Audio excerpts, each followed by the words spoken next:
Só que daí meu amigo policial falou, João, você não sabe como é que prendeu alguém que tem dinheiro aqui nesse país, cara. Começa a ligar a autoridade de tudo quanto é local. O coronel pega o telefone e fala assim, você é soldado o quê? Ele já fala o nome, a função do cara que é a... Aham. Teve uma briga que eu vi uma vez num restaurante que o cara sacou do telefone e falou, eu vou ligar pro meu delegado. O cara, não, eu tenho delegado também.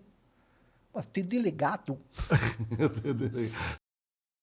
Você acha que, por exemplo, o crime vai se sofisticar ainda mais? Ou ele deveria sair dos grids do Estado, por exemplo, igual o Rio de Janeiro faz? Então, por exemplo, já que você vai vir com mais controle, com frentes, etc., eu vou fazer barricadas e aqui você não entra. É diferente de um crime aqui de São Paulo, por exemplo, que é mais... Eu quero me empenhar, eu quero estar assim, ó, nos meandros do Estado, das empresas, eu quero participar desse bolo e achar o meu caminho, talvez com laranjas, talvez com outras coisas. Empresa de transporte público, né? Um exemplo aqui em São Paulo, né? Qual que é a tese que você acredita mais, no sentido de para onde o crime evolui?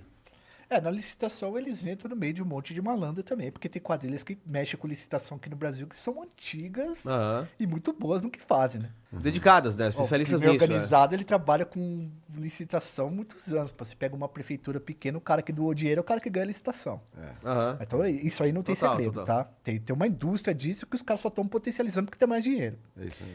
A gente precisa colocar isso. Não foi uma ideia do crime organizado fazer isso. Já existia a prática. Exatamente. Eles só foram lá e entraram nesse mercado. É isso, né? É isso. Entraram nesse mercado. Isso aí. Tá, aí eu já tô aprendendo a falar os baratos. Não, Aí, o que acontece? O problema é que o Rio de Janeiro, aqui em São Paulo, adotou um sistema de simulado, que é da cultura do paulista.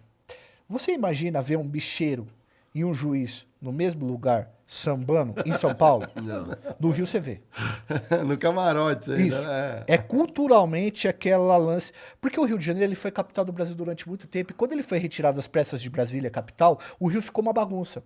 As pessoas começaram a resolver os problemas dela em cartório e tal de forma informal, velho. Tanto que o Rio sempre tem duas formas de você resolver a coisa: a forma formal e a informal. Que o brasileiro convive muito bem com isso. E aí, ali, é uma outra pegada. Os caras adotaram o que a gente chama de franquias de ocupação. Até por conta do terreno também, né, e tal. O TCP, por exemplo, ele tem uma política hoje de anexação. Ele vai criando complexos. O Complexo de Israel começou com um bairro só, Cidade Alta, e virou Cidade Alta, Cinco Bocas, o Pica-Pau, Vigário Geral e Parada de Lucas. Historicamente, eram comunidades que eram tocadas por rivais, e ele fechou tudo ali e montou um complexo. Agora quebraram um resort dele lá de milhões de reais. Sim. E esses modelos... Inacreditável, até praia artificial. Sim, ele desviou um lago lá, as pessoas estavam bravas que ele cometeu crime ambiental. Tipo, o cara tá quase sendo apontado de terrorismo, tá? Os caras estão preocupados com o peixe, né? Com o peixão. Rio de Janeiro com peixão e os caras com peixe. Aí, cara, eu acho que esses modelos, o crime ele vai seguir o que a sociedade seguir. Certo? Se for implementado nas empresas inteligência artificial e der renda, der dinheiro, o crime vai usar isso também, mano. Já estão digitalizados, né? Exatamente. Sabe? Tipo assim... O 171 agora é digital, cara. O Kritzbach lavou 200 milhões de reais de dinheiro em criptomoedas, mano. Era um crime que a gente... A gente cobriu esse crime de ponta a ponta. Até hoje eu não entendi. Isso porque a gente teve a consultoria dos maiores advogados de lavagem de dinheiro do Brasil, que é o Caio Padilha. Ele dá consultoria pra Band, pra empresa de TV. Até hoje, a gente encontrou especialista até hoje. É muito difícil de entender isso. O mecanismo, por que ele adotou... Como que ele fez a lavagem de dinheiro, as paradas e tal, como que sumiu o dinheiro, como não conseguiu aparecer. Até agora tá a investigação, a gente não entende muito bem como é que foi feito isso. Mas veja, é criptomoeda, certo? Acho que bitcoins, criptomoedas, eu sempre confundo. Criptomoedas. Certo? É isso aí. Cara, até hoje, tipo assim, isso não é atual? É super atual. Porra, muito atual. Sabe, tipo, usar fintech para fazer pagamento. Isso também teve. Empresas internacionais, lavagem de dinheiro com bet. Você tá entendendo? Bet tá envolvida com o jogo do bicho também. Mas e outros crimes? O crime do colarinho branco, vamos chamar assim. Olha o escândalo que foi a das Americanas. E até agora não tem ninguém preso. Só que daí a Globo faz uma matéria chamando os caras das lojas americanas de gestores e não de bandidos. Acionistas. O que fala pra pobre. Não tô falando que os caras é bandido, que os caras têm dinheiro pra pagar advogado. Aqui no Brasil, a gente sempre sabe se pode chamar o cara de bandido ou não. A mídia faz isso se o cara tem dinheiro pra pagar um advogado ou não. Se não, são gestores. As lojas americanas, eles chamam os caras de gestores. Mas aquilo, evidentemente, o Ministério Público diz que é um crime. É lógico, Mano, os crimes dos Imagina colarinhos... ser credor, né? Daquilo você não receber nunca, você ter seus funcionários. Veja bem, político, ele é a nobreza. Quando a gente teve a Revolução Francesa, o que mais a gente tinha era burguês tentando comprar título de nobre. Não porque tinha dinheiro, porque tradicionalmente o seu nome era dinheiro, o seu nome era poder. Na Inglaterra, o senador nunca era vitalício, né? Exatamente. Tem um filme que todo mundo deve conhecer, que é o Titanic, que tem uma senhora que ela é nova rica. Ela ficou rica com petróleo, que é a conselheira da Rose. Você percebe que as pessoas que estão ali, que são nobres, elas nunca enxergam aquela mulher porque ela é uma nova rica. Ela não é nobre. Rockefeller, esses caras foram valorizados um pouco depois. Total, Sim, total. já é um outro momento. Tinha gente nos Estados Unidos que chamava o Rockefeller de peão, porque perfurava poço de... lá no comecinho, né? O crime organizado que nasce nas cadeias é tratado como se fosse um novo rico, que não acessou ainda o lugar privilegiado de roubo que é a política, mano. Entendi. E tá acessando nas cidades Ele é um pequenas. emergente, então. Ele é um emergente que é o seguinte, é um cara que tá ganhando dinheiro, mas se sentar na minha mesa não sabe se come um frango com a mão ou se come com o garfo. Então, pra roubar aqui com a gente, o cara tem que ter uma sofisticação muito maior pra virar um gestor, né? Então, essas organizações criminosas, eu não tô defendendo, tá? Sim, sim, sim. Mas elas são tratadas como se elas fossem gente da ralé, da pobreza, sem inteligência, que cresceu, montou uma organização a partir da violência e hoje está adentrando no Estado e ela é o perigo. Mas a gente tem várias organizações que estão no Estado há muito tempo. Ou você acha que ou você acha que o Julinho Carambola do PCC, preso no Presídio Federal, ele se formou doleiro? Você acha que esses caras manjam fazer câmbio de dólar agora? Você acha que ele tem contato num banco para pagar, entra na Itália, o pó, o banqueiro de lá paga o banqueiro daqui? O doleiro de lá paga o doleiro daqui. O Youssef da Lava Jato, esses caras, como que eles... Exatamente. A gente tem 2.000 transações entre as nossas empresas. Nessas 2.000 transações vai entrar o dinheiro do negócio que os caras mandaram aqui para mim. Então tem todo um sistema no Brasil montado, mas é um sistema de elite, de crime da elite. E esse crime da elite, irmão, ele não é considerado uma organização criminosa porque o primeiro deputado foi preso em 2004 no Brasil. Já mataram gente dentro do Senado. E agora, inclusive, os juízes podem julgar casos de cônjuges. Então, por exemplo... Como que é? Cuidado aí com a fake news. Não. Se a gente Vai é monarcar cônjuge, por aí. exemplo, se a gente é cônjuge, por exemplo, você tem um caso, você está julgando. Eu tenho um escritório de advocacia, que eu estou defendendo um cliente. Você pode julgar um caso do meu escritório de advocacia.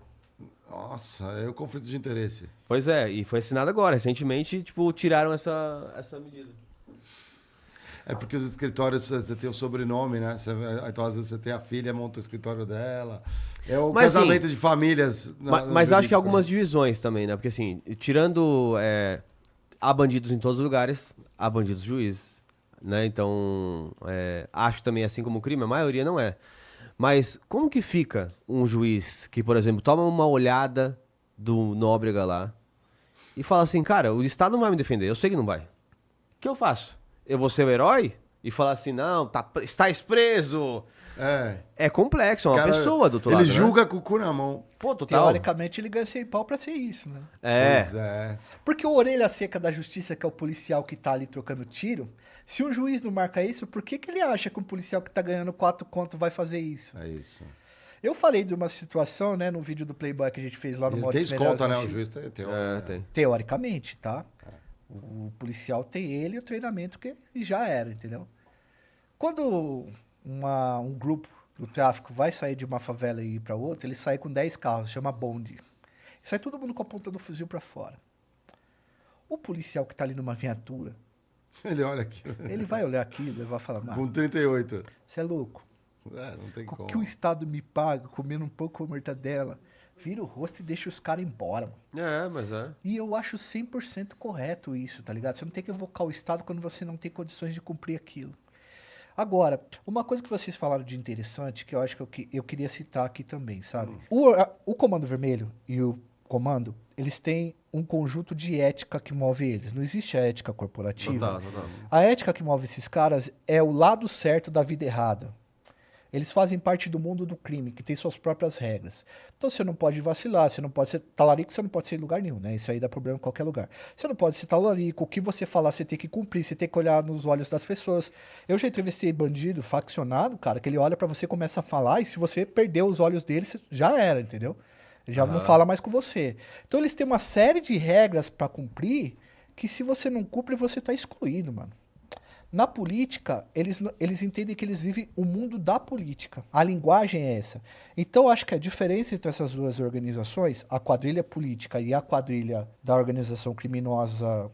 Tradicional, né? Não é tão- mais nativas de prisões, que são as duas grandonas, elas têm... elas andam em âmbitos diferentes. Uhum. Então, você tem uma classe política que tem uma linguagem política e você tem uma organização criminosa que tem uma linguagem criminal. Porque eu não estou falando que não é política também, tá? E o internacional? É mais uma evolução? Quando o cara já faz esses caminhos, Europa, trave, ou então outros tipos, né? Porque quando a gente fala assim... Você tá querendo, tipo, transformar a regra de não roube na frente da favela em não roube no Brasil? Cara, o nosso país sofre pressão o tempo todo de outros países. Isso, Não, eu digo isso, tipo, exportar, por exemplo, o olha só, P-Comando vamos falar deveria sobre exportar o crime e trazer os lucros para o Brasil. Vou falar só uma coisa que aconteceu que foi descoberta no governo Dilma antes do impeachment. Uhum. O Obama, da esquerda americana, Prêmio Nobel da Paz, na época do mandato dele, descobriram que estavam espionando a Petrobras. Uhum. Espionagem é crime? É mó fita, mano. É crime, É crime internacional. Aí, só que aí como que você vai fazer uma punição? Que a gente volta sempre para esse eixo que você falou também do o criminoso e o herói. E essas coisas se confundem. Eu sei que ninguém tá defendendo o crime aqui. Mas é isso. Muitas vezes o cara que é, por exemplo, o bicheiro, no lado romântico, de não aquele que vai estar sendo opressor com a comunidade, mas o que faz a festa, etc. Carnaval, né? O carnaval, que é a parte bonita. Esse cara, ele é muito mais herói, que consegue ainda proteger a comunidade de um Estado que já é corrupto, que já é vendido, que todo mundo é criminoso. Então, por que eles não podem ter um joguinho? Entendeu? Sim, entendi. Mas e é isso, acho que as coisas se misturam. Então, eventualmente, até políticos falam assim, pô, mas olha isso, o Obama fez isso e tal, então aqui a gente pode... Cara, muda é uma a regra do loucura. jogo. Não tem regra. A regra mas os interesses, né? Aqui os interesses em cada cabeça. O Lula aprendeu uma coisa sendo sindicalista que é muito louco, né? Ele aprendeu que o mais forte impõe e o mais fraco negocia. É isso aí. A lei no Brasil é mais ou menos desse jeito, mano, que funciona, tá ligado? Se o cara souber o lugar que ele tá e o que ele pode fazer... Tem advogado no Brasil que não faz advocacia, ele acaba fazendo tipo um tráfico de influência, né? Com todo respeito aos meus amigos advogados criminosos. Mas sabe que, por exemplo, tem advogado que vai despachar com o juiz ou com o promotor e que o promotor e o juiz veem com outros olhos. Sim. Que é um cara que é poderoso, ele conhece gente, ele venceu muitos casos e tal. Isso tem em qualquer lugar, né? Na letra fria da lei, todo mundo seria igual.